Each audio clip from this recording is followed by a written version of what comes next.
All right, and we are live. Welcome to a very special episode of The Left Wing. I'm John Cooper. You'll notice TJ isn't here once again, as we said, and Nick Powers is running a little late. So I'm just going to start us off here, or else Hugh Jass is going to keep yelling at us, and I really don't want that. So, yes, lots of stuff to talk about today. We're doing a special show due to a couple scheduling conflicts. We couldn't do our normal 2-hour show today, so we're doing a redux of the left wing Q&A, and once Nick gets here, he will also be here to answer our questions as well. A lot of stuff in the news today. We have the big beautiful bill, as the Republicans and Trump are calling it, has passed the House, and it is an absolute clusterfuck for the rest of us. Zeke, thank you very much.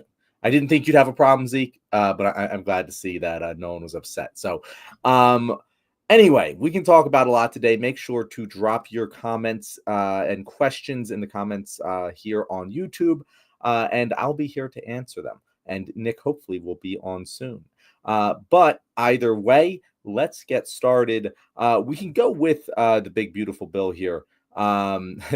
Zeke says if it passes, everyone is going to muerte. Well, everyone isn't going to muerte. People will survive, but a lot less people will.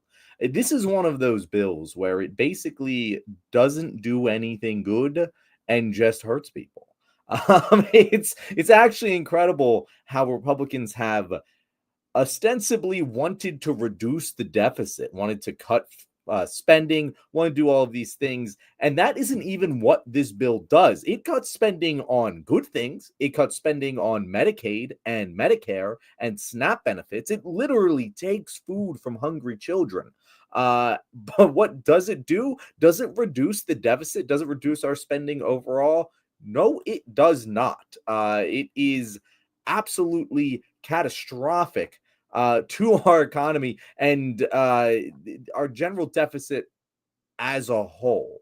I forget exactly how much the CBO said it would raise the deficit, but it's going to reduce taxes for the wealthiest, increase taxes for the poorest, and kick millions of people off of their health care.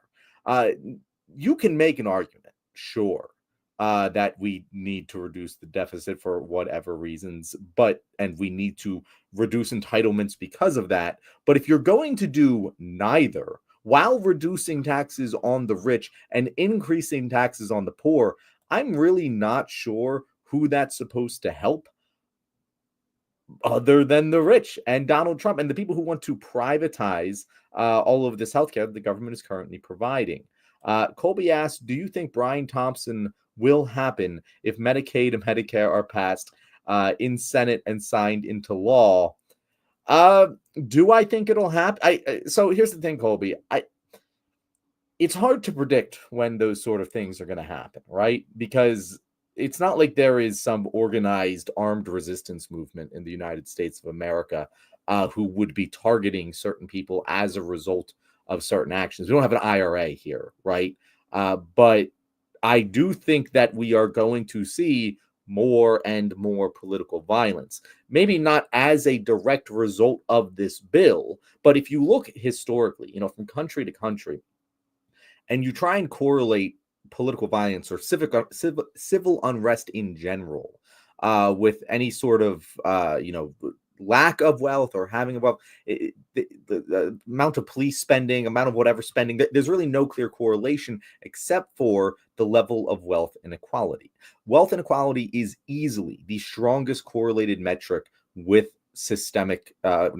with civil violence and civil unrest. This has been well documented. So will this bill directly cause someone to go out and take some extreme action on their own? I don't know. Hard for me to say. But will this bill increase wealth inequality? Well, hell yes. As I just said, we're looking at a bill which is going to lower taxes on the rich and increase taxes on the poor, while causing a lot of those poor people to lose access to their health care, to lose access to SNAP benefits, to lose access to a lot of the things that allow them to get by and put a roof over the heads of themselves and their family and put food on the table for their kids. And so when that happens, yes, there's going to be unrest. Will that unrest come in the form of political assassinations? That I cannot tell you. Will it come in the form of riots? That I cannot tell you. But will it come? Yes, it will. And that's, one of the biggest reasons for trying to reduce wealth inequality, one of the most pragmatic reasons that everyone should listen to. It's not even necessarily out of the kindness of your heart that we should be doing this. The rich should make sure that wealth inequality doesn't get too strong, because every situation in history where wealth inequality continues to expand and expand and expand and expand, it doesn't end well for the rich, for the reasons that you're alluding to, Colby. So, I'm not advocating for anything to happen. I wouldn't do that. I've always said, I even posted today on Threads and got a little bit of flack from it from people on the left, that political violence is rarely the best answer. And Nick wanted to talk about what happened last night. So I'll wait for him to get on here. I hope he's going to be able to make it. He's saying he has some technical issues. But yeah, it's going to lead to more unrest. It's going to lead to more violence. Of what kind, I can't really tell you. But that's kind of the case that we have here. Zeke says, well, if it passes, I will want to see MAGA get angry and really hold their own people accountable. Zeke, I mean, I would want to see that too. I'm every couple days here in America, I switch from being doom and gloom to going very hopeful. And when I see certain reactions from people, when I see town halls in red areas filled up with Republicans who are pissed off about this sort of thing, it gives me hope, right? And I hope that they will be held accountable. And I do think I would be surprised if we did not see a large rejection of this agenda come the midterms. But that's not really what I think you're talking about, Zeke. Because in my mind, the only way that I'm going to feel comfortable is not just, hey, a sweeping blue wave for Democrats. It's an utter destruction of the Republican Party. That's the only thing that would make me feel comfortable moving forward at all in this country, that maybe we're headed in the right direction. Because if it's like a, bunch of 45, 55 races, that's just not good enough. It's not as much of an admonishment as we need, because that means most people didn't realize what was happening, right? Most people still support all of this bullshit. And to tell us a little bit more about the bullshit going on, we have none other than Nick Powers got here. Hey, today. I'm doing all right. How are you guys? Doing well. It's just me and you today. TJ currently in the sky. Forgot about that. Did not make it, but yeah, I started here. Got us kicked off. I know you're having some technical difficulties, but appreciate you persevering and getting on here anyway. Yeah, no, thanks. Sorry, I ended up just using my my laptop's webcam because I couldn't get my other camera to work. So you look just as beautiful even with a worse camera. Thanks. But yeah, so yeah, we're gonna be kind of doing a little more casual show. You're usually here for either our normal show where we have the standard topics, or our live streams of debates and all of that jazz.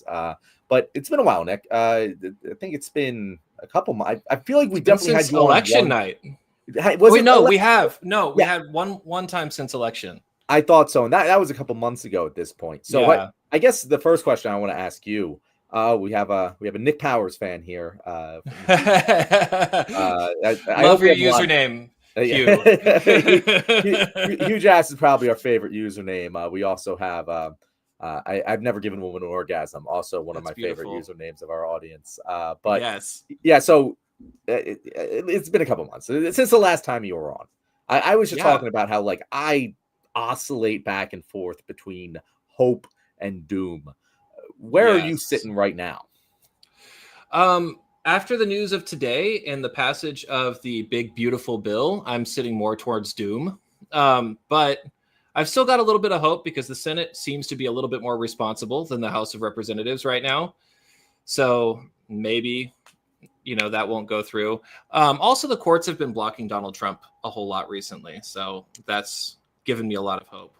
Yeah, I mean, speaking of which, the Harvard... 1 second. Oh, my God. But I'll just take it from there. But I'm so sorry. More technical difficulties somehow. More technical difficulties. Can you hear me, Nick? Why?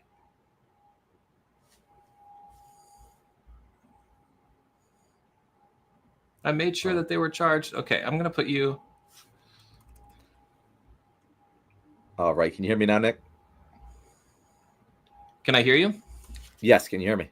Nope, I sure can't. Oh my God, why? I am so sorry. It's okay. We can hear you. I'm going to keep talking here. Introduce the subject. Now it should work. Rhonda, can you hear me, Major Tom? I like Ron DeSantis. Look at that. Cool. There we go. There we go. There we go. Nick is back. So yeah, you're just alluding to the judges, and I agree. The courts have been holding up a little bit better than I might have thought they would. I'm happy that he hasn't, like, he's rejected the courts to some level, but he hasn't pulled a full-on Andrew Jackson and said, let them enforce it. I'm very worried about that. That's probably my biggest fear. But so far, he seems beholden to the courts somewhat, and the courts are rapidly escalating the speed at which they're working to prevent him from doing some of his more overt actions. What do you think is, like, stopping him from pulling an Andrew Jackson? That's kind of been my question. Currently, that's been on my head. From all the research that I've been seeing, virtually nothing, except the risk of losing Republican support in Congress. Which, if he pulls an Andrew Jackson, that could be the line that's drawn in Congress, where even the most conservative Republicans will say, "I can't support you anymore" after you've done that. Yeah, but I mean, that you need a lot more than that, though. Like, you don't need just like him to lose you need to have a impeachable majority in order for that to even matter. Well, I mean, it depends, because he's still getting legislation passed in Congress right now. Even if he loses, 10, 15 Republicans in the House of Representatives, like, that's still going to make a huge difference in the House. If he loses 5 senators, that's going to make a huge difference. And, I mean, and honestly, if he straight up defies the courts, pulls an Andrew Jackson, fights against all of the courts, including the Supreme Court, that is a huge move. That points to the end of democracy. You know what I mean? And so I honestly think that would be a big enough move to scare not just a few Republicans. I think that would be a big enough move to scare a lot of them, probably the majority of them. So here's the thing, Nick. Like, I'm not necessarily disagreeing with you. I don't mean to be doomerist, right? I think doomerism is maybe our most fatal poison that we can partake in at this moment in time. There always needs to be a path to victory, a reason to have hope. And we are certainly, and I say that, we are certainly not very close to the point where all hope is lost, right? But we are approaching it. And the thing that I fear is, if he does that, what does he need to Congress for anymore? Like, if he's just going to say, enforce it, what does he need? He's already passed less legislation, I think, than any president up to this point in his term, which, again, it's a small sample size relatively, but he's been ruling by bills executive have been order. Considerably larger, so we have to keep that in mind. The legislation that he's passed has been a lot more impactful than previous presidents in the first few months of their terms. So there is that too. What do you mean? Because I don't mean to challenge him. I genuinely asking, in terms of the legislation passed, not executive order, not right. I mean, restructuring of the executive branch offices. What has he passed so far in Congress? I mean, the legislation. I mean, not having gotten through Congress yet. Oh my God, Excel is loading. Give me 1 second. Let me pull some of them up. And by the way, guys, if you have not experienced Nick Powers, he's all about his data. He's all about his spreadsheets. If you have any questions about anything political data related or roller coaster related, Nick Powers is your guy. So make sure to ask him while we have him here. Thanks for that call out. Yeah. I mean, one example is the NORA Act of 2025, right? Which that would actually stop federal courts from blocking executive actions, even if they're deemed unconstitutional. That's a huge bill. That's a very impactful bill. Another one, the Lake and Riley Act, allows the United States to detain migrants without proof of a crime. Like that's a bill. Like that's not just Donald Trump evading Supreme Court rulings. That's or an executive order. That's a bill that they're trying to get through. And that's another one that if we're not allowing due process to migrants, then none of us have due process.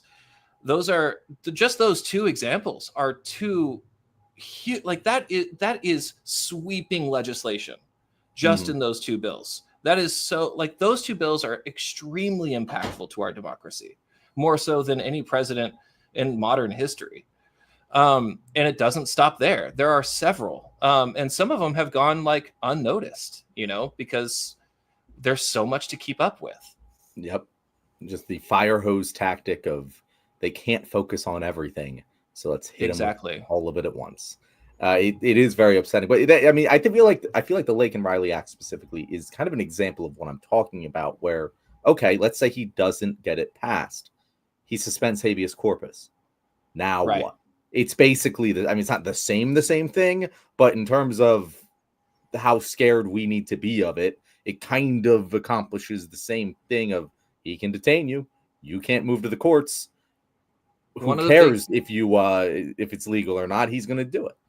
That's true. But one of the things, though, is he is, at least right now, even though he's talking about running for another term, which is unconstitutional right now, all of the things that he's doing without Congress can just be immediately changed by the next president. If he gets impeached and JD Vance becomes president, and if he gets enough pressure, if JD Vance gets enough pressure and they say, hey, we're going to impeach you unless you change these, then he has to change them, or else he risks getting impeached. All of these things are easily, all of these things are easily overthrown when acts of Congress are not. And that's why it kind of points me towards, hey, he doesn't plan to leave. He does. Well, yes. And I guess as terrifying of a scenario as that is, the silver lining of it is he's old and not very healthy. And maybe we kind of that problem solves itself. But it's interesting you brought up the JD Vance thing, because I am on the record saying I think there is a larger chance than a lot of people are realizing that Donald Trump does get impeached and JD Vance takes power in the same sort of restricted sort of setting where Congress is calling the shots, because they just killed a president, they can kill you too, and we're just going to put the next person up. Do you agree with that? Because I think it can get that bad. If it gets that bad, I absolutely agree with that. I think right now he still has Republican support, but if he continues down this path, if the economy gets worse, then that's going to, a lot of the Republican Congress, a lot of Congress in general, but especially Republican Congress, they profit off of the stock markets. If their investments start drying up, then they're going to lash out against Trump. And that's just, the beginning of it. If there's a lot of things that can get worse. If Republicans voters come out and call their representatives and say, hey, I've been voting for you for decades, I'm not going to do that anymore, and the midterms are still coming up, we still have the midterms, then they still might vote against Donald Trump. And Donald Trump is rapidly losing support when it comes to the polls. I think a good thing to point out is that Trump's entire claim to power isn't necessarily even the fact that he's president. Like, obviously, being the president grants you a lot of power, but his power is that he has a death grip over the Republican Party. He holds the ability to essentially primary any of them. And while the primary challengers that he supports tend to have a losing record in the general, that doesn't really matter to the Republican incumbent, right? Exactly, because they're going to lose anyway. Hold that sway, but as soon as he can't anymore, it's kind of like, were you privy to the man versus gorilla discourse, the 100 men versus gorilla? Yes, it's like at the beginning of that fight, There's going to be quite a few men that get torn apart, right? But Right. eventually, the mass of humanity that outweighs the gorilla by thousands of pounds is probably going to win that battle through sheer attrition. And it's going to get very violent. It's going to look really bad for the people until it doesn't, until suddenly it doesn't, until the gorilla tires out and it's over way quicker than you would have thought when that gorilla was mashing the first person. And I feel like that's what we could see, you know, I think in a good future pathway of suddenly he loses that ability to win in the primary. I think 2026 is going to be a real test for him, because it's not even, I do think Democrats are going to sweep and gain back both chambers of Congress. God, hopefully that happens.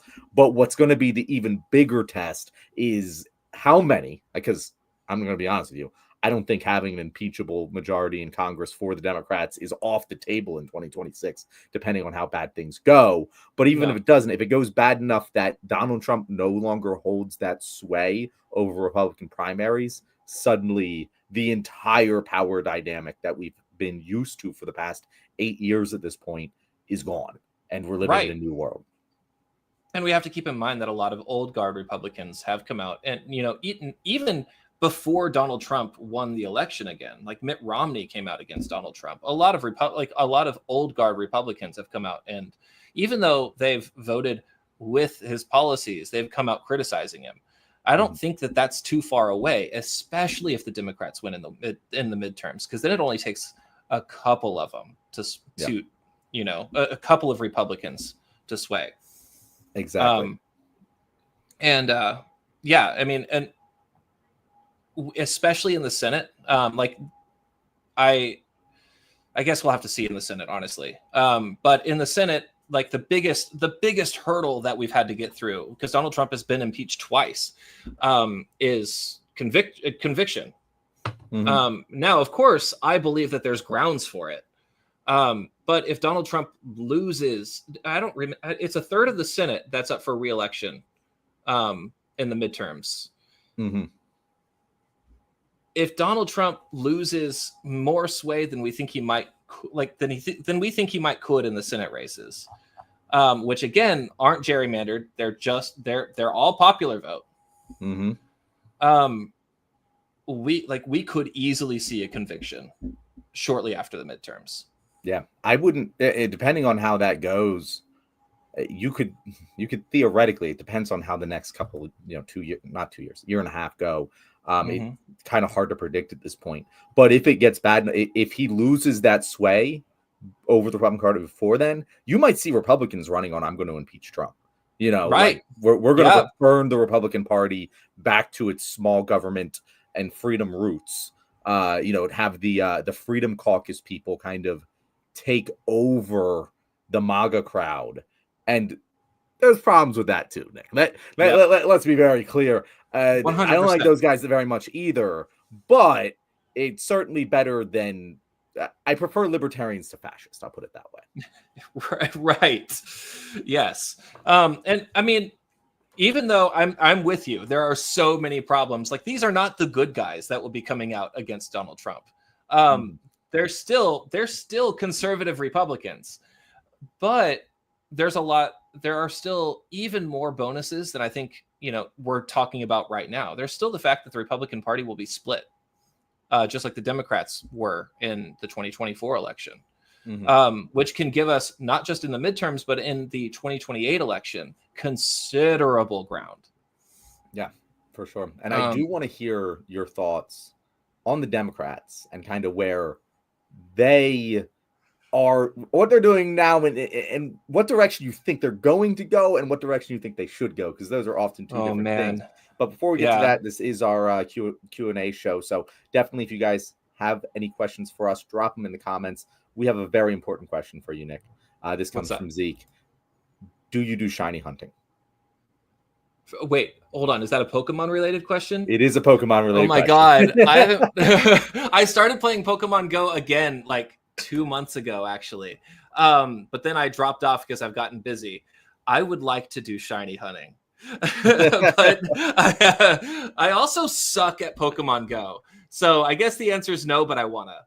That's the summer of Pokemon Go, Nick, was the greatest that is the peak of humanity. It has been all downhill from there. Yeah. But that summer, I remember I was in Central Park and a Lapras showed up, and there was like just everyone's running. And we're just like, we're gonna run over there because I'm sure there's a cool Pokemon. And that everyone was like, what is? I don't know. I can't wait to find out. And it's just like I've never had so much genuine social interaction with total strangers in a single summer than I ever did that one. Right. And everybody, no matter what team were you on, was really accepting. I was actually on yellow, which, you know, we all ate glue, but even as somebody on yellow who struggled to find somebody on the same team, everybody was still super nice. And it felt like the world was getting better just because of Pokemon Go. As much as that sounds silly, everything we know about the way that just like having social interaction in a real setting improves your mental health, improves. I mean, I talk about this all the time, Nick, of like, if you look at prejudice, people with strong prejudices, most of the time it's because the people they are prejudiced against, they don't actually see in real life. When you force, desegregation, I would call that whatever you want. I don't mean like legal segregation, but when you force integration, when you force a lot of people of different backgrounds to be around each other, prejudice drops. It's one of the reasons, people say like, oh, colleges indoctrinate you to believe all these liberal ideas. And it's like wow, you just, yeah, no, go ahead. Sorry, I interrupted you. No. To a certain extent, yes, reality has a well-known liberal bias. So if you're teaching facts about the world and you consider that liberal, then yeah, sure, whatever. But like the other massive thing is you just get exposed to so many different kinds of people from all over the world, from different walks of life that you don't get if you're growing up in a, small town America.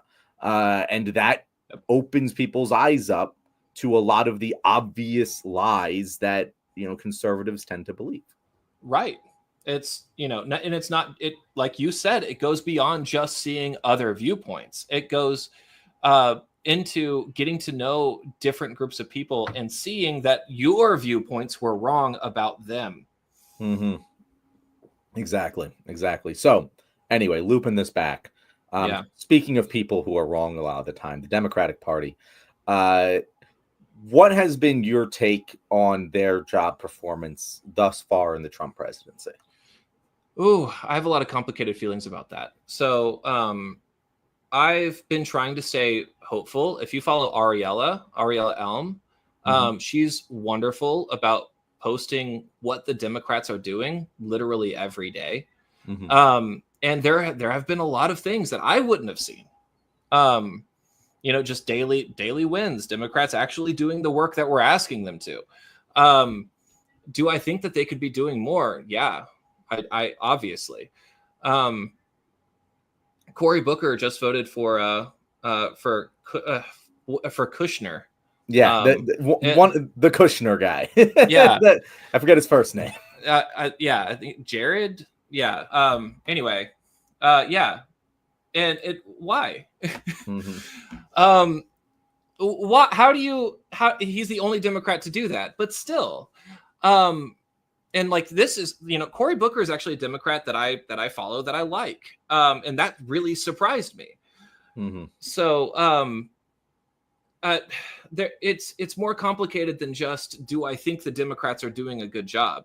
I think there's a lot of nuances, and not just on the individual Democrat, but also their specific weaknesses, like all of them. We can look at AOC and say, oh, nobody's AOC, nobody's Bernie Sanders. And yeah, that's true. But we also have to look at the whole picture, because not every state is New York and Vermont, so we have to look to see if they, Charles Kushner. Yeah. Jared's his son. Jared's his son. Yeah. Yeah. But yeah, we have to. I have to look at what each representative is doing in accordance with what their voters want, not just what does the internet want as a whole, right? Mm-hmm. And the answer is a lot more hopeful than I thought, but still they could do better. So I have a lot of sympathy for that position, because there is a lot of good that does get done that doesn't get talked about enough. And as I said, doomerism are the greatest poison that we could be taking right now. And I don't want to lean into the narrative that the Democrats are doing nothing. They are doing a lot of things that are very, very, very important. If they weren't doing them, you would be a lot more hurt right now. So, like, yes, that's good. But I kind of land on the side of the fence that says the Democrats did nuanced good stuff during the Biden administration, and that got us here. So looking at what they're doing now, if the answer is, oh, guys, look, they're doing a lot of nuanced good stuff that isn't getting talked about no, that's not good enough. Like, it's not going to be good enough. And as much as I want them to keep doing that, it's not even so much a results thing. It's not like, hey, what are you physically accomplishing? My criticism is more of the mindset of the party in general. I agree with that.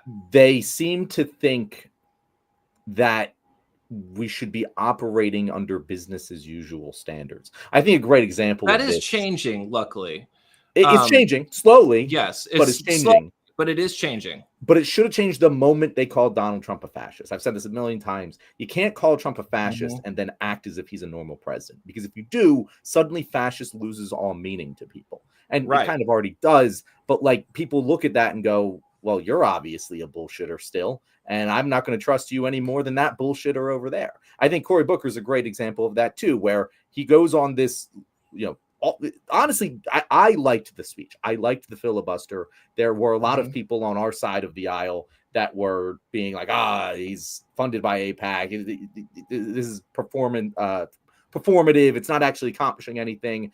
And I went out there and I said, no, I like this. I like that he's doing this, even if you're not actually physically accomplishing something, which I think this is actually a good counterpoint to your point, as much as it's not arguing with it, of it doesn't accomplish anything. It didn't prevent anything from passing, but it gained momentum. It captured the news cycle. It captured people's attention, and people associated a positive thing with Democrats. To me, that is even more important.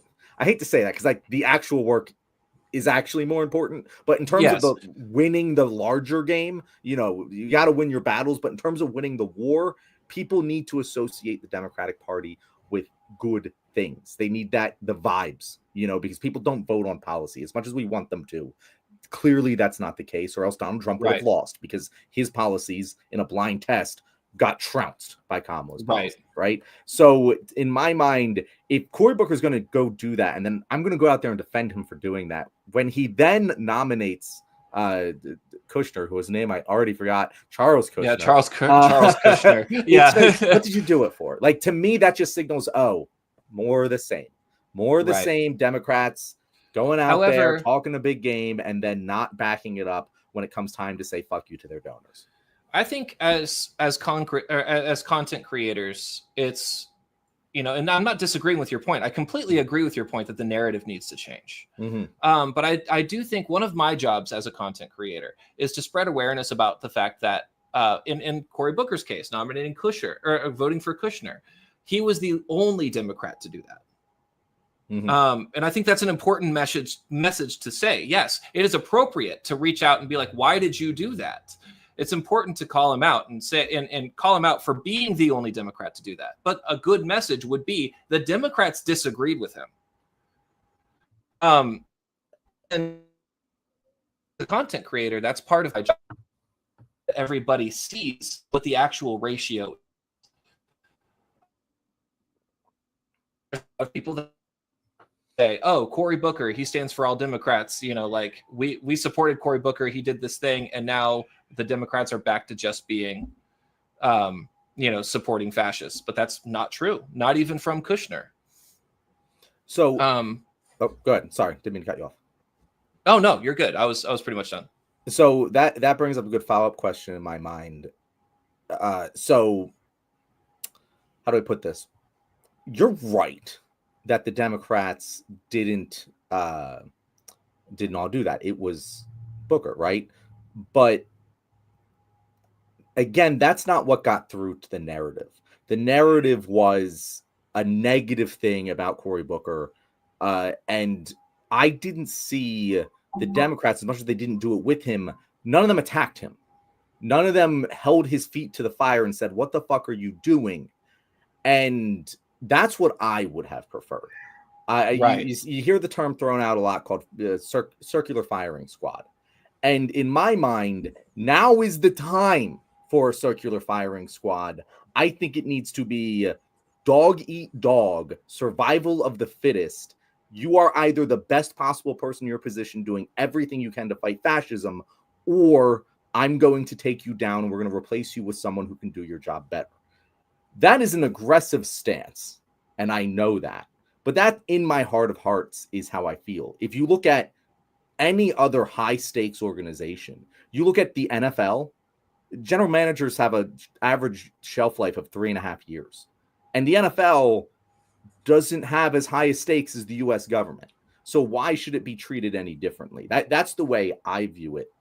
Do you think that there needs to be more friction in the Democratic Party right now or less? I think that's another complicated question. And I, just Nick, like what it's supposed to be a complicated question. Nick. I know, right? I'm just you're supposed to give a hot take. So I sympathize with that view because that's what I want. Like, that's what would be easier for me to see is, every single person who does something that we royally disagree with, just, hey, no, you're going to be out if you, like, not only if you continue doing this, but since you did it, we don't understand it. You're aligning yourself with fascists. You're out. That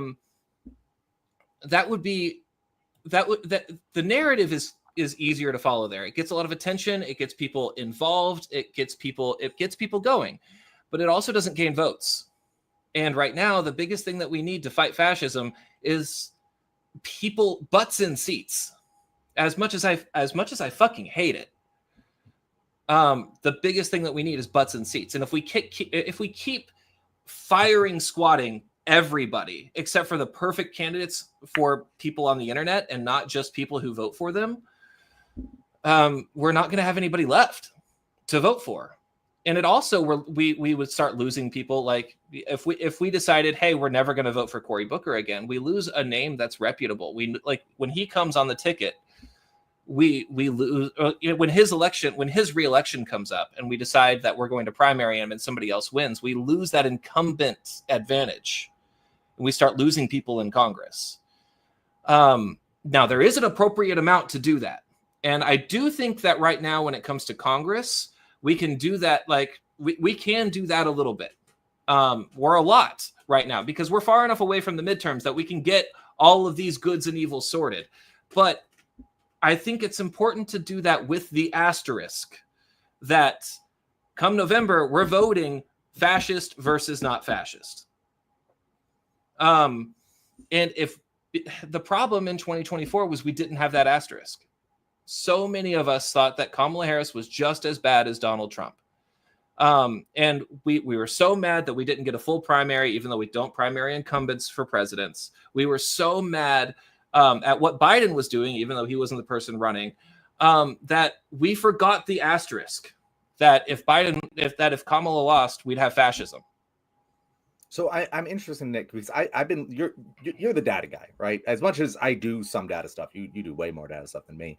And I've been looking because in 2020, I remember Pew Research did a poll, and they found that the progressive side of the Democratic Party, people who self-identified as progressives, had the highest rates of voting, which dissuaded a lot from this narrative that leftists hold out their vote. And to me, that also confirmed my priors of the people who are most engaged tend to be the people on the farther sides of the aisle, whichever direction you want to go in. The people who are more engaged tend to have less moderate views for just, I think, reasons that should be obvious to everyone.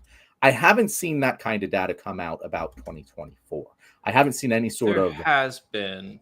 Yeah, that's why I'm asking. I I haven't seen it. But that doesn't mean it doesn't exist. So I'm wondering if you're privy to information I don't have. I was meaning to do a video about this recently, but I haven't gotten all of my research in.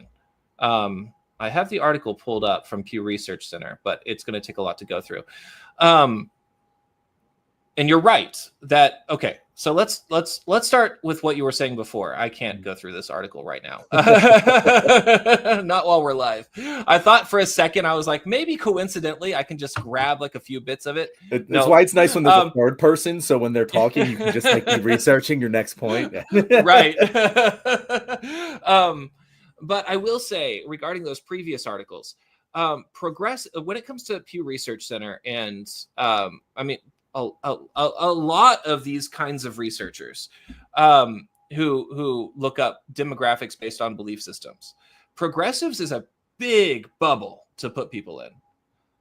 And a lot of online leftists don't even like to label themselves as progressives because they like to separate themselves from liberals. Liberals are also a part of that conservative group when it comes to Pew Research. We have to keep that in mind. Liberals are part of that conservative group? Or no, I'm sorry, part of the progressive group when it comes to Pew Research. Got you. And so when we can't necessarily look at previous elections and say, oh, Pew Research says that progressives are the most active politically when it comes to voter turnout, and that means that these online leftists are showing up, because those two aren't the same thing. Yeah, and that's true. But I also think the online leftist is way smaller of a demographic. And even then, 100%. Even of the online leftists, I think that group, of which, would you self-identify as an online leftist? Oh, yeah. Okay. Yeah, that's what I figured. Yeah. But like, of that group, and again, I'm obviously biased by my own position, but I talk to a lot of these people. We bring them on this show. Most of them did vote for Kamala. Even if they were like, yeah, no, they're aiding a genocide, it's still the path of least resistance, the gets us closest to our objectives is Kamala, and that's why we're going to vote for her. That was the predominant feeling that I got from talking to at least content creator level online leftists. Of course, there's people jumping in my comments every time I post about it, calling me some, neoliberal shill, siding with the fascists and everything. But I get crazy comments from people from all across the fucking spectrum. I also get crazy comments from fucking liberal moderates just as often. It's just they don't get called crazy as much, because they're a little more normalized. But like, I feel like that's a symptom of being online more than it's an accurate reflection of people who share our beliefs. And unfortunately, I don't have the data to prove that. I just have my anecdotal experience, which is why I'm very upset that I haven't been able to find it.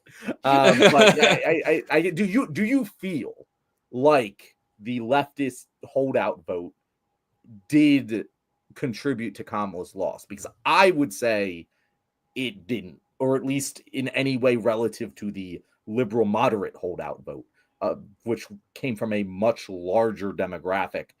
And we saw a lot of people stay home who voted for Biden in 2020. Right.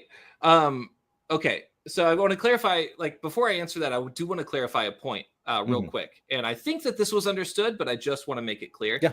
When I brought up the fact that that progressives are a giant group, and that was a rebuttal to the point that it wasn't necessarily saying that your point was false. It was more of agreeing with you that we don't have the data to support it. Yes. So that very well could be the case. Given what I know about the 2024 election, it seems like the holdout vote was across a lot of spectrums. Now, we have to, and one of the things to keep in mind is, like me anecdotally, I want to say, oh yeah, the online leftists, the holdout vote, people are saying that, Kamala was worse for a lot of that's my gut, right? That's the people that I argue with on the internet. That doesn't actually mean anything. Mm-hmm. When you look at the data from when I looked at the data that I have looked at so far, which is not complete, which is why I have not made a video about it. I think that there's a lot of groups in this holdout vote, the people that didn't show up, and there's a lot of different reasons. We have to keep in mind conservatives are one of those. There are so many conservatives that voted for Biden in 2020. Mm-hmm. That either voted for Trump or didn't vote in 2024. That's fair. And so, yeah. And by the way, guys, he's not talking about the liberal moderates as they might be factually described as conservatives. He's talking about. I am literally talking about people who predominantly vote Republican. Mm-hmm. But Donald Trump was too conservative for them, and Donald Trump also, they didn't like the response to that Donald Trump had to COVID, because a lot of these people are still like, they understand certain things, like vaccines are good. Mm-hmm. Not all conservatives are these crazy MAGA, nothing is real, like everything's a conspiracy people. Mm-hmm. A lot of them voted for Biden and didn't vote for Kamala, and that's a huge group. And while I think it's I don't know. I think I just don't have enough information yet to answer that question, because this holdout vote came from so many different places. A smaller percentage of conservatives and liberals, I would say, had a holdout vote, but that accounted for a lot more people, like total people, like the total number of people who didn't come to the election in 2024. A greater percentage of them were either conservative Democrats or conservatives in general. Mm-hmm. But as far as what percentage of each category, what percentage of leftists, what percentage of progressives, what percentage of conservative Democrats, what percentage of conservatives, I don't know. And I do think I agree with the fact that leftists by themselves weren't once saying Kamala Harris in the 2024 election.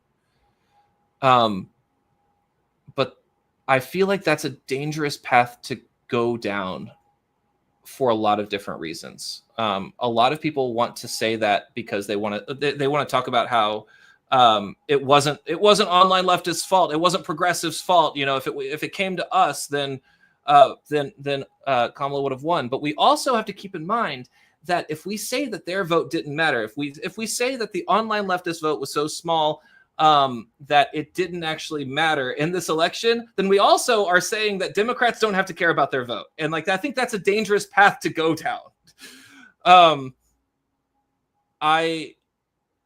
think that conversation needs to be a lot more nuanced than I've been seeing. I really like that framing of the question, Nick, because it is a double-edged sword. Mm-hmm. the way that I look at it is voters are never at fault. Like you can, and that's one of the things that we always disagree on. Yes, but in terms of what individual actions are going to have the most impact on a win or a loss of a campaign, yeah, you can look at a large group of people and say, yeah, these people are the problem. But at the end of the day, I think it is the candidate's responsibility to win those people over. And I think one of the things that I will say, at least some Democrats seem to be learning from this, is that the election never stops. Right. I think that after we won 2020, there was this big, finally, yes, Orange Man gone. We can breathe again. We're back to normal. We're going to get through this pandemic and we're going to just sail off into the sunset. And that mentality, I think, was ruinous. And mm-hmm. I think one of the things that does give me some hope, at least with, some leaders within our party, not all of them. I have my qualms with several of them, but yes, there are definitely examples of, hey, these people are understanding that the campaign for 2028 began on November 7th, 2024. That's right. And that is the mentality that needs to be had at all times. That being said, because I do want to circle back to Trump. I don't want to spend most of the show talking about Democrats, but who's your guy or guys or gals right now that you're like on the Democrat side, you want to shout out, they're doing a bang up job. People should be looking to them for leadership. I'm actually not even going to shout out Democrats in general. Okay. I want to shout out Ariella Elm for shouting these Democrats out. Because there are so many.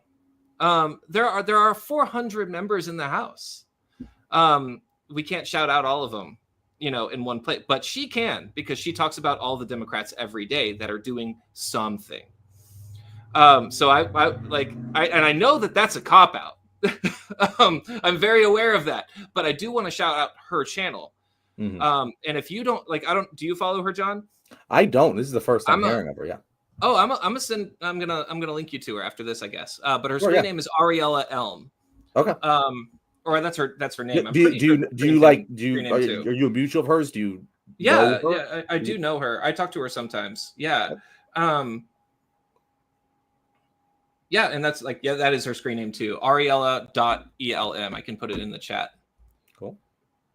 Maybe not. Maybe I can't put it in the chat. That's good. Hold on. Nope, it's gonna make me sign into YouTube. But I can send it in the private chat, and you can copy and paste it if you wanted to. All right, let's do it. I'll copy and paste it. But okay, no, I like that a lot. You're in terms of influencers I shout out a lot. You are one of them, Nick. I appreciate it. I mean, you are as well.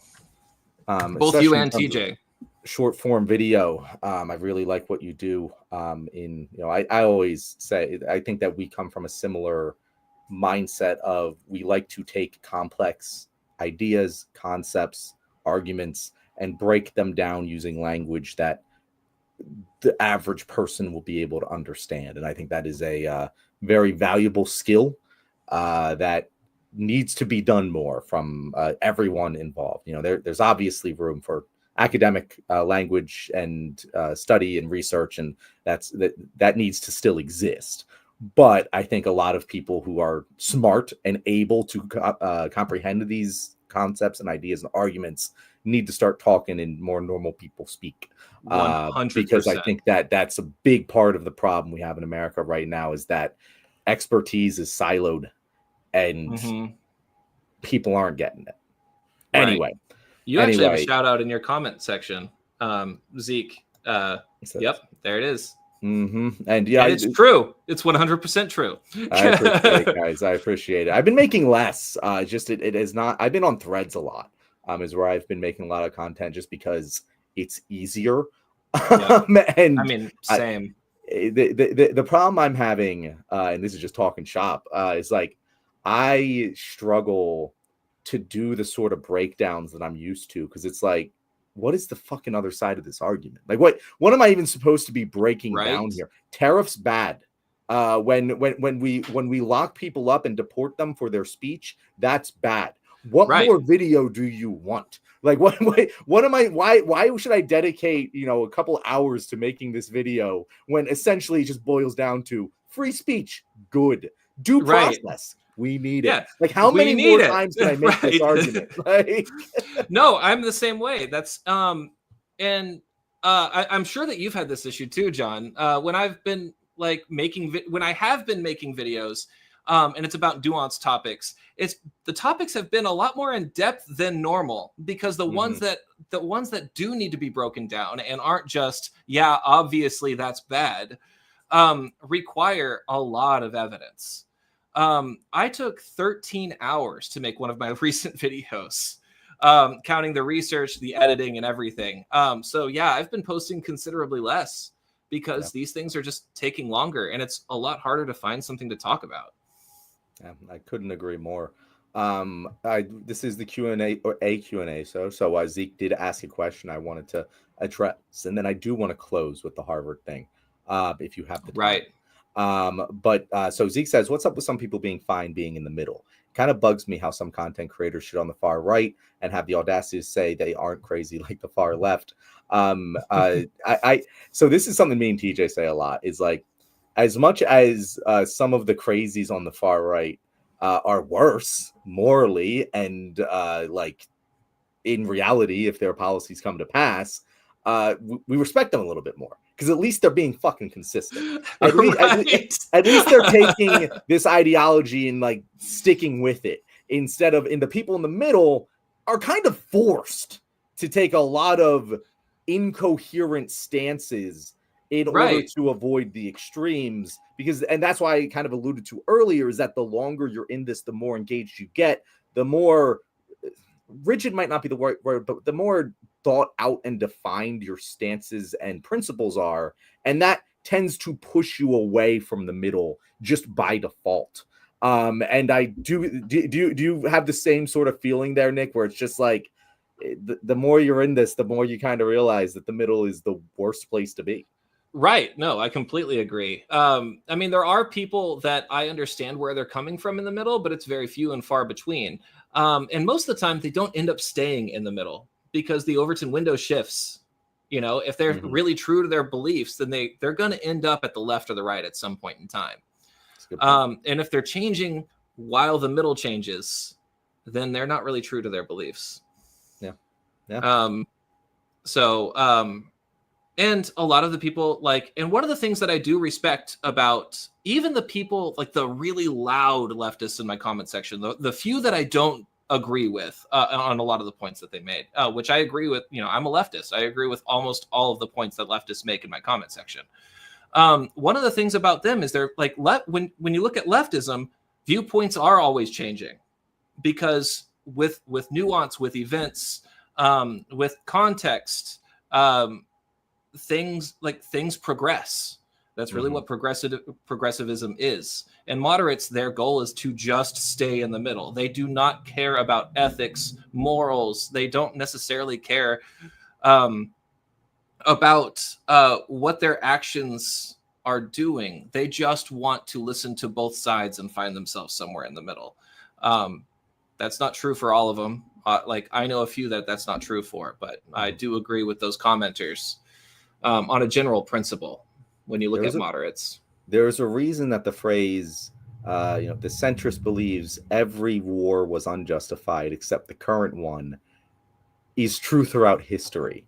Because a lot of people do normalize their views to not stray too far away from the center of the Overton window, because it's hard. It is the path of least resistance, is to be in the middle. And that is the path that most people take, you know, and again, obviously I don't do that with my politics, but there are areas of my life where I take the path of least resistance 1,000%. I'm sure you do too, Nick. Everyone does, because we can't take the hard path with everything. There's too much bullshit in life. And so I don't necessarily condemn those people, you know. I think in this particular moment in time, there's a little stronger condemnation than there usually is, but I don't. It's hard with fascism. Yes. Yeah. Like 10 years ago, it would have been much less condemnable. Now I'm starting to be like, okay, bro, you got to pick a side of this fence. You can't be riding this during this particular time. Right. But. Yeah. Yeah. I will say, I mean, we both wanted to talk about Harvard. If we can wrap that up in a couple minutes, then we totally can. But I'm also down to do a collab at some point, or join you for another Q&A at some other point in time. Sure. Yeah, let's do it. I mean, we can wrap it up real quick in a few minutes on Harvard. We're actually woefully behind in our guest scheduling right now, so we'll bring you back on real soon if you have the time for it. But yeah, Harvard. So I think that this is it's not a very important one, right? Like as much as like it is bad, it's not one that affects like the big beautiful bill where it could just destroy so much. It's pretty targeted, but what it represents to me is so harmful. Of, hey, we're just going to use this lever of power to punish a university strictly for not falling in line, not even doing anything wrong, not doing anything bad, just not doing what we want them to. And we are going to harm thousands of students because they're international students, and we don't give a shit about them as much as we do American students. And this is coming from the people who just spent the last 4 years bitching and moaning about DEI admissions not being merit-based. Well, motherfucker, what do you call this? It's literally you're saying these people can't attend Harvard who deserve to be in Harvard because of their nationality. Right. Not that I expect these people to be consistent, Nick. No. It does infuriate me, this one, a little bit more than most. Do you feel the same way that I do here? 100%. I think this is one of the many situations that we're on the same page on. In order to be against DEI and to be for what Donald Trump, to be on Donald Trump's side against Harvard, you cannot have consistent beliefs. You just can't.